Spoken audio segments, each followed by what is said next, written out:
আনাবি তুই কি ভেবেছিস আমাদের বাড়ি চুপি চুপি যা আশা করবি আর আমরা কিছু জানতে পারবো না? এবার কি হবে?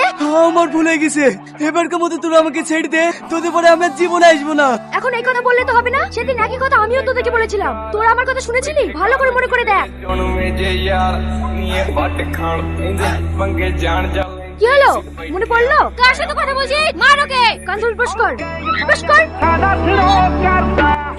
আমাদের কান ধরে বস করে নো, দেখ কেমন লাগে। দাদা আজকে সভাপতিকে কি সব বলছি। টিনা এসব কি শুনছি? ইয়াসিন নাকি তোমাদের পাড়ায় গিয়েছিল, ওকে নাকি তোমরা অপমান করেছো? হ্যাঁ স্যার করেছি, আমাদেরকে লালে আমরা ওকে ছেড়ে দেবো না। মানে কিছুদিন আগে আমরা ওদের পাড়ায় গিয়েছিলাম, ওরাও আমাদেরকে অপমান করেছে। আমি একটা জিনিস বুঝতে পারছি না, তোমাদের এই উত্তর পাড়া দক্ষিণ পাড়ার ঝামেলা কবে বন্ধ হবে বলো তো? স্যার শুরুটা আমরা আগে করিনি, শুরুটা ওরা আগে করেছে। না স্যার, ওরা আমাদেরকে এই ক্লাবে ঢুকতে দেয় না, আমাদেরকে ফুটবলও খেলতে দেয় না। কেন স্যার, আমরা মেয়ে বলে কি ফুটবল খেলতে পারবো না? অবশ্যই পারবে, কিন্তু ঝামেলা করে তো আর সবকিছু সমাধান হয় না। মেয়েরা খেলবে ফুটবল, যা যা বাড়ি গিয়ে রুটি বানাগা।